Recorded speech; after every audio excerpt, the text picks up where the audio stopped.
To hear, our ears must capture sound, transmit it to the organ of Corti, and translate it into neural impulses to be delivered to the brain.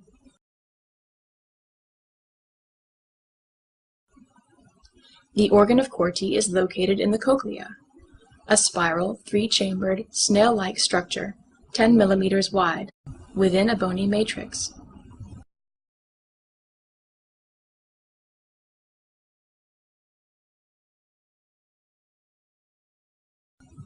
The organ of Corti extends from the anterior part of the vestibule and coils for about 2½ turns around a bony pillar, called the modiolus. In cross-section, the uppermost chamber is called the scala vestibuli. The oval window is situated at the base of this chamber. The lowermost chamber is called the scala tympani. At the base of this chamber is where the round window is located. Both the scala vestibuli and scala tympani contain perilymph. Between the scala vestibuli and scala tympani is the scala media. This houses the organ of Corti, which is referred to as the receptor organ of hearing. The scala media is filled with endolymph. The scala media includes structures from the tectorial membrane, basilar membrane, and hair cells, which sense the mechanical forces.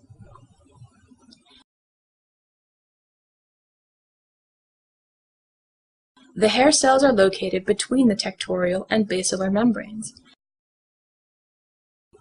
Approximately 16,000 hair cells are within the cochlea. There are two kinds of hair cells, inner and outer hair cells.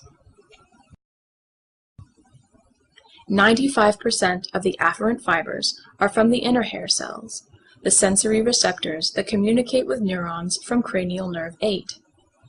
Outer hair cells receive mostly efferent input from the superior olivary complex.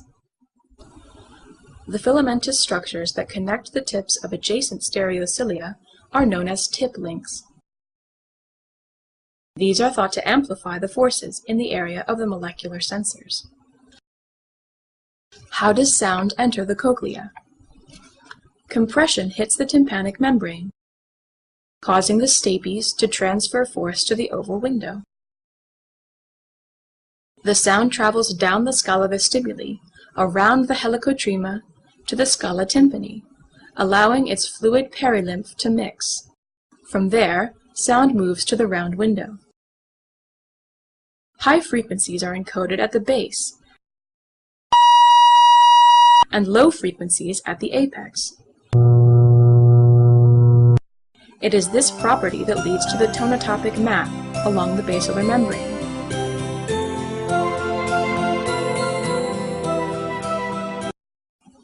The manner in which the basilar membrane vibrates in response to sound is the key to understanding cochlear function. The hair cells are located between the tectorial and basilar membranes, and are stimulated by the shearing force between the two, caused by the pivot point of the two membranes. The pivot point of the basilar membrane becomes displaced. The tectorial membrane moves across the tops of the hair cells, causing the stereocilia to bend. The ionic environment of the compartments plays a critical role in signal transduction.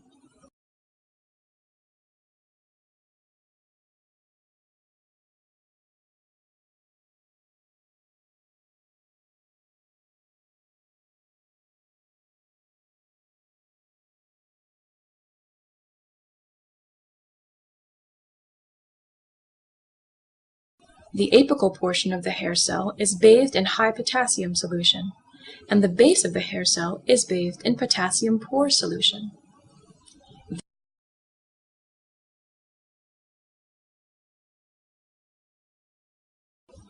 This causes the opening of mechanosensitive channels, allowing potassium to flow into the cell, leading to depolarization.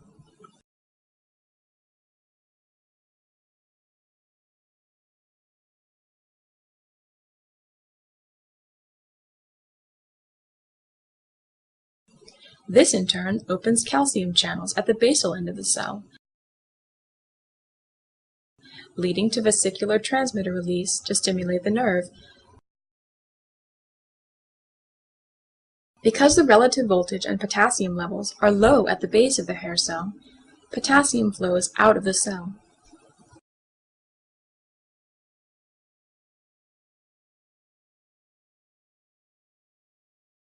This establishes that potassium flow through the cell is used for both depolarization, potassium in at the apex,